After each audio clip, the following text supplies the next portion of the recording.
안녕하세요. 소마 오실입니다. 영화 리뷰를 하고 있는데 뭐 잘 되는 것 같진 않고요. 그냥 제 입장에서 보는 영화에 대해서 얘기를 해 보도록 하죠. 그 코로나 전국 때문에 많은 영화들이 개봉에 밀려 있고 그 와중에 이제 그래도 비교적 흥행력을 갖추고 있는 규모가 있는 영화가 오랜만에 개봉을 했습니다. 뭐 상당히 한국 영화로서는 이제 예산 규모도 크고 대형 세트도 준비해가지고 어쨌든 뭐 기대작이었는데 보니까 말들이 많네요. 그 네티즌 평점 뭐 되게 안 좋고 뭐 CGV 같은 데 평점도 되게 불만이 많이 나오는 영화인 것 같아요. 그 영화는 해시태그 살아있답니다.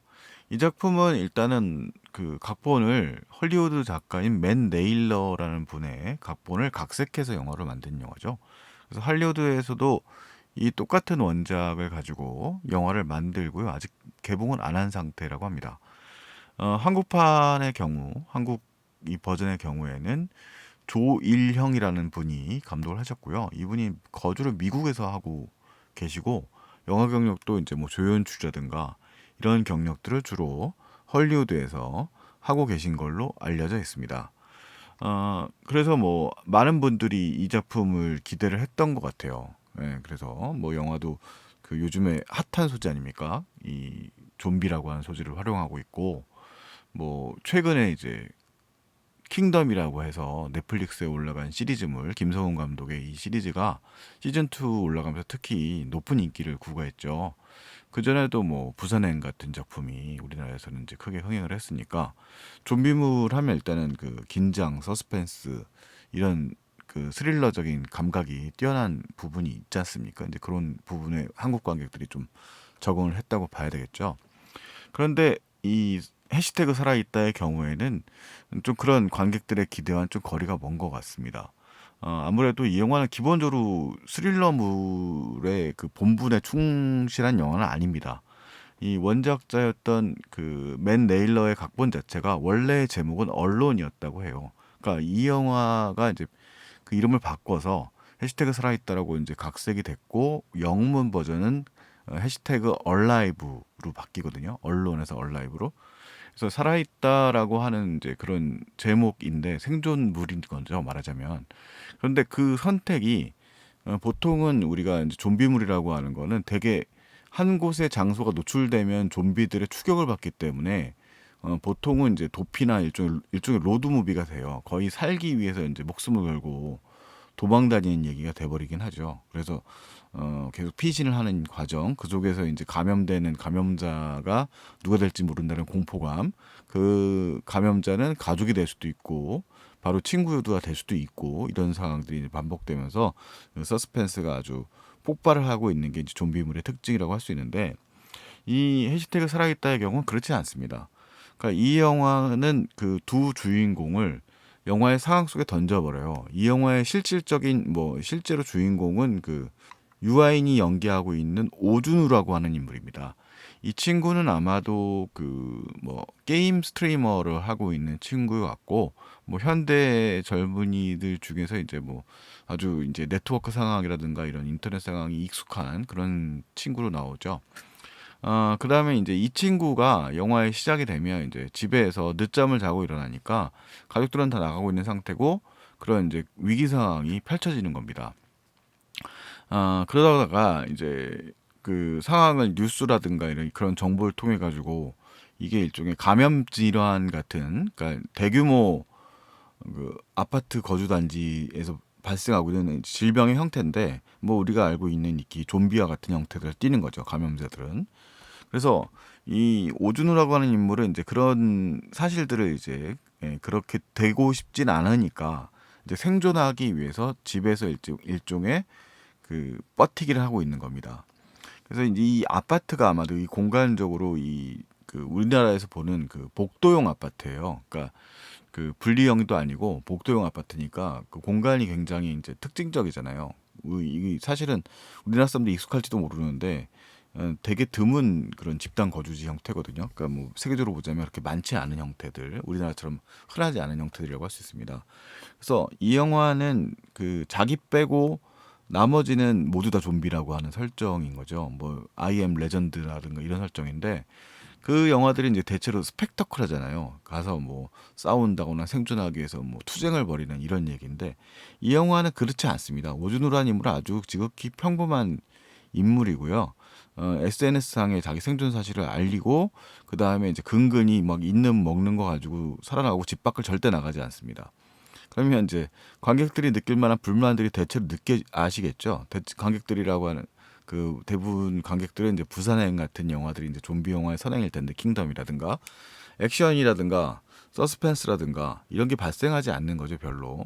그 상황에서 이제 오준우가 영화가 좀 흘러간 다음에 상대방의 이제 그 더 이상 이제 생존 방법에 대한 희망이 버려져요. 버려지다 보니까 이제 목숨을 버리려고 하는 시점에서 상대방 건너편에 살고 있는 그때까지 몰랐던 존재죠. 김유빈이라고 하는 인물의 그런 레이저 광선의 메시지를 받고서 그때부터 이 오준우와 김유빈이 좀비들 사이에서 건너편 아파트를 마주 주고 받으면서 이제 소통하게 되는 과정을 거치게 됩니다.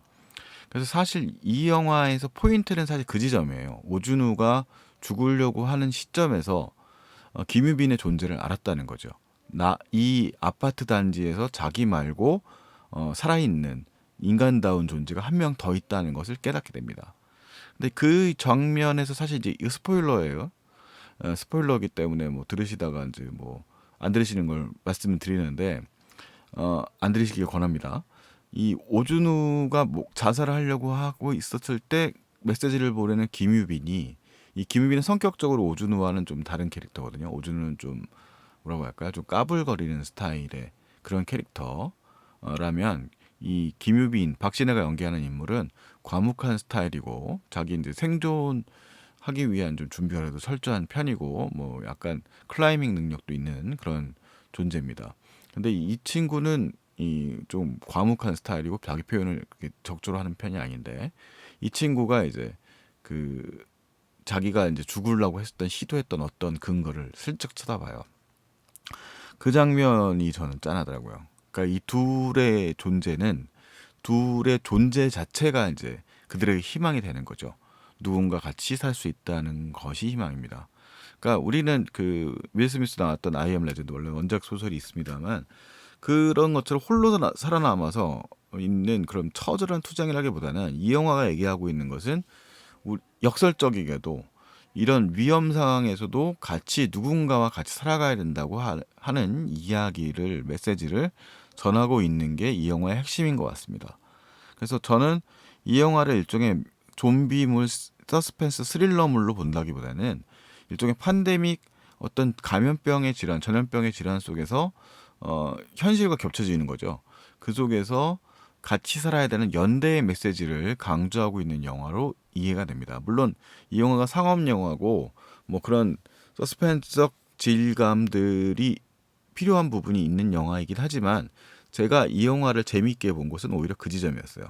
오히려 현실 속에 있는 우리의 존재들은 그런 상황이라면 그렇게 버티기를 하면서 지금 현재 우리가 코로나를 겪으면서 가급적 조심해서 이동하고 조심해서 준비하라고 얘기하는 것에 좀 극단적 상황이잖아요. 좀비라고 하는 존재들이 창궐한다는 것은. 그래서 이 영화는 어떤 그 좀비 맥락의 호러 스릴러물들의 성향을 그런 공포감을 강조한다기보다는 그런 인물들이 느끼는 그런 감정들, 시선들, 그다음에 교류들 이런 부분을 강조합니다. 더불어서 이 영화 헐리우드에서 와서 그런가요? 가족주의에 대해서 비판적 시각을 가지고 있습니다. 이 두 인물인 주인공인 오준우, 유아인이 연기하는 인물과 김유빈이 연기하는 박신혜라는 인물은 홀로 남겨진 존재들이에요. 그래서 그들은 그들의 존재의 희망을 가지고 이제 마침내 만남을 이뤄내는데 이들과 만나는 새로운 제3의 인물이 있습니다. 뭐 영화에 대해서 조금 조사하시면 아실 수 있는데 그 제3의 인물의 경우에는 가족주의를 공고히 하는 인물입니다. 지금 말한 것처럼 이제 전염병 상황이었고 감염이 되는 문제들이 있는데 그러면 그는 그 울타리 가족주의라고 하는 울타리를 벗어나지 못하기 때문에 오준우와 김유빈에게 위협이 되는 존재가 돼요. 위협을 가하는 존재가 됩니다. 그래서 사실은 우리가 필요한 거는 그 가족 그 자체라고 하는 울타리의 그런 문제라기보다는 어, 사람과 사람 사이의 연대라고 하는 측면이 강조되어야 된다고 이 영화는 전하고 있는 게 아닐까 싶습니다. 그러니까 요런 메시지들의 맥락으로만 영화를 물론 이해하고 재미를 느낄 수 있는 부분은 아니겠습니다만, 제가 느끼기에 이 해시태그 살아있다라고 하는 영화의 장점은 바로 그런 지점에서 흥미가 있었습니다. 이 둘이 일단 아까 말씀드렸던 김유빈, 박신혜가 연기했던 김유빈의 그런 그 똑같이 느끼는 희망의 감정들이고, 그 다음에 뭐 또 다른 장면도 있어요. 오준우가 그 누군가가 위험에 처했을 때 그 경찰관을, 아니 그러니까 그 누군가의 위험에 처한 그 사람을 위해서 소리를 지르는 장면 같은 경우에 그런 인간 대 인간의 시선들 같은, 애처로운 시선들 같은 것들이 이 영화에서 매우 인상적인 대목이었던 것 같습니다. 상대적으로는 그렇기 때문에 이 영화가 자아내는 그런 탈출에서의 서스펜스라든가 긴장감들은 사실은 조금 다른 차원의 문제예요. 누군가 그 영화 엑시트를 설명하고 있던데, 엑시트는 끊임없이 움직이면서 탈출의 과정들을 모색해가는 영화라고 하지 않습니까? 사실은 이 영화는 그런 최후의 결단을 통해서, 그러니까 이 둘이 만나서 결단을 내리기까지의 교감의 과정이 더 중요한 영화가 아닌가 싶습니다. 그래서 약간은 그런 후반부에 펼쳐지는 좀 서스펜스라든가 그런 추격전의 경우에는 생각 기대보다는 뭐 잘 찍혔다고 말하기는 조금 아쉬운 부분이 있는 건 사실입니다. 그러나 저는 한국이라고 하는 특성을 잘 살린 그런 복도식 구조의 아파트 형태들을 공간으로 활용하고 그 공간들의 특성들을 적절하게 활용하는 측면, 그리고 직업적 특성이 이 좀비의 생애도 작동한다라고 하는 측면은 그런 특징들을 주면서 영화의 개성들을 살려냈다는 측면에서는 이 해시태그 살아있다가 가지고 있는 장점이 있는 것 같습니다. 그리고 이 영화에 등장하는 주인공인 유아인과 박신혜라고 하는 인물, 이 배우들의 연기 역시 그런 특성들, 이 청년들이 가져야 될 그런 연대감들을 강조한다는 측면에서 그들의 나이에 걸맞고 그들이 평소에 잘하는 연기들을 잘 해놨다고 생각이 돼서 저는 아주 재밌게 본 영화라고 생각합니다. 뭐 개인적으로 평점을 주자면 뭐 4개까지는 가기 어렵겠지만 3개 반 정도 되는 정도의 평점을 줄 수 있을 것 같습니다. 뭐 제가 기대했던 건 사실 호러 스릴러물이라기보다는 좀 그런 다른 스타일의 접근이 더 신선하게 느껴졌다고 생각이 되고요. 그렇기 때문에 전 이 영화를 옹호하고 싶습니다. 이상 해시태그 살아있다에 대한 소마 50일의 간단 리뷰였습니다. 그러면 안녕히 계십시오.